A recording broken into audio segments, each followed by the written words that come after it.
Assalamualaikum Bu Aisyah. Waalaikumsalam warahmatullahi wabarakatuh. Yang berbahagia, saya ingin bertanya, jika kita ingin menghadapi orang yang suka marah-marah, kata-katanya kasar, komentarnya negatif, dan sulit sekali memberikan kenyamanan dan ketenangan dalam hati kita. Sampai saya merasa hati dan pikiran sudah lelah menghadapi situasi yang terus berulang. Bahkan rasanya saya malas untuk berkomunikasi dengan orang tersebut. Apa yang sebaiknya saya lakukan agar diri saya lebih bisa sabar? Kalau untuk menghindari dari orang tersebut, rasanya sulit karena tinggal dalam satu rumah. Terima kasih.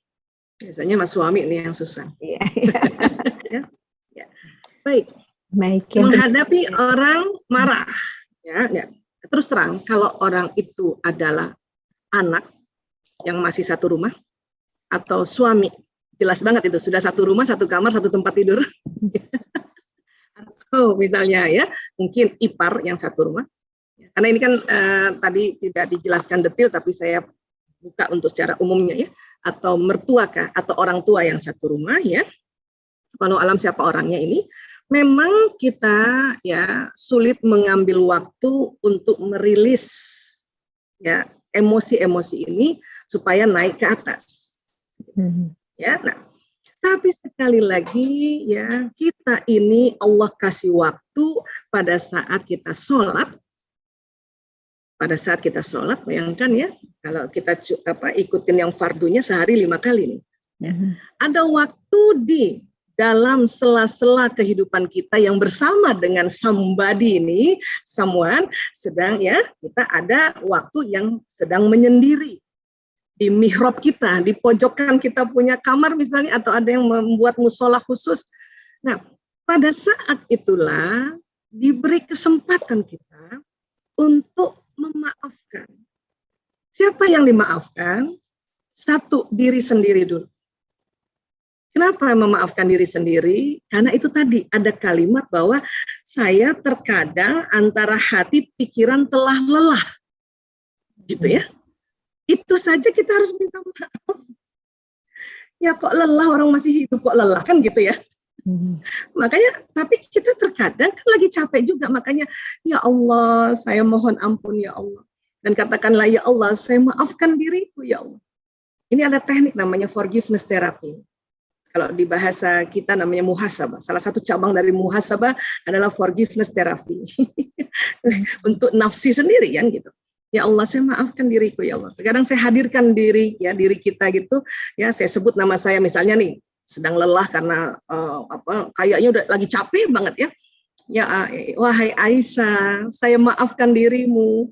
Saya tahu kau berupaya untuk menerima seseorang ini apa adanya, kekuatan kelemahannya, tapi kamu sedang capek, lagi kurang tidur, atau yang masih produktif, kamu lagi mau mens. Jadi kita ngomong gitu sama diri kita, kamu lagi mens, atau mungkin yang udah 45 tahun ke atas, kamu premenopause.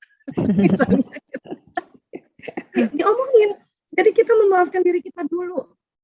Nah, karena banyak sekali di antara kita, ya, kita lupa memaafkan diri kita dan lupa mengapresiasi diri kita yang begitu banyak energinya menghadapi kondisi-kondisi yang konflik tadi gitu.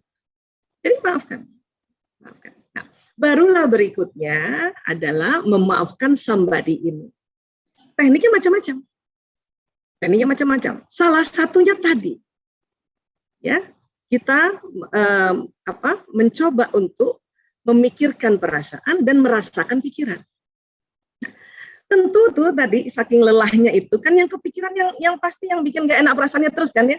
Ya, dia acukan saya, oh gak enak perasaan saya lebih gak enak gitu ya. Saya ngomong mukanya gak lembut, oh perasaan lagi gak enak.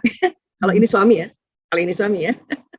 WA panjang lebar nggak dijawab, perasaan lagi nggak enak gitu ya. Diajak ngomong nonton TV, perasaan lagi nggak enak gitu. Ya, itu tentu tuh banyak banget yang pikiran muncul. Ini di sini ya lebih tidak enak. Terus cari sampai dapat satu aja yang muncul pikiran kita bahwa tapi dia ya baik juga sih, misalnya gitu ya. Tapi dia ya kalau aku misalnya dia pergi kemana-mana, sempat juga tuh ya bawain martabak, walaupun sudah 30 tahun sekali, misalnya gitu ya.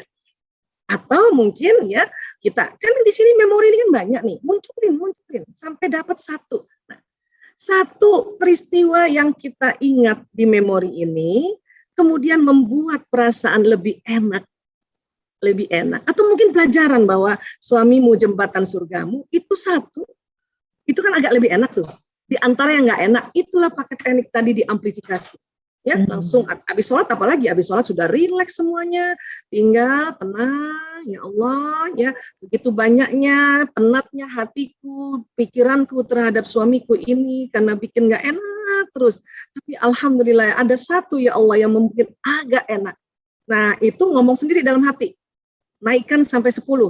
Ya Allah, saya memperbesar rasa ini ya Allah. Istilahnya amplifikasi. 1, ngitung aja. 2, nah waktu kita ngitung bayangin 1, 2 itu naiknya ke atas gini, 1, 2, 3. Itu ya, ini nih jantung ini yang tadinya berputar itu, tadi kan itu yang tadinya berputar yang tawaf tadi, yang tadinya lambat. 2, 3, 4, 5, 6, 7, 8, 9, 10. Itu yang terjadi di sodor kita. Ya.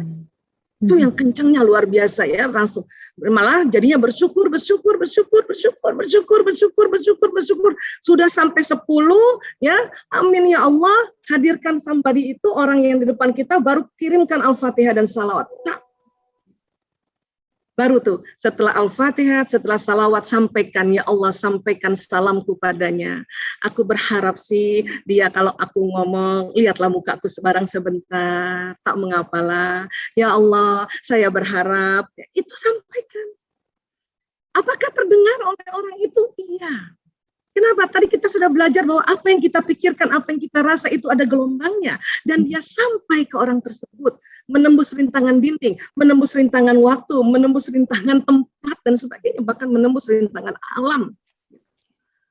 Nah itu yang kita mau pakai. Makanya salah satunya teknik ini bisa pakai teknik seperti ini.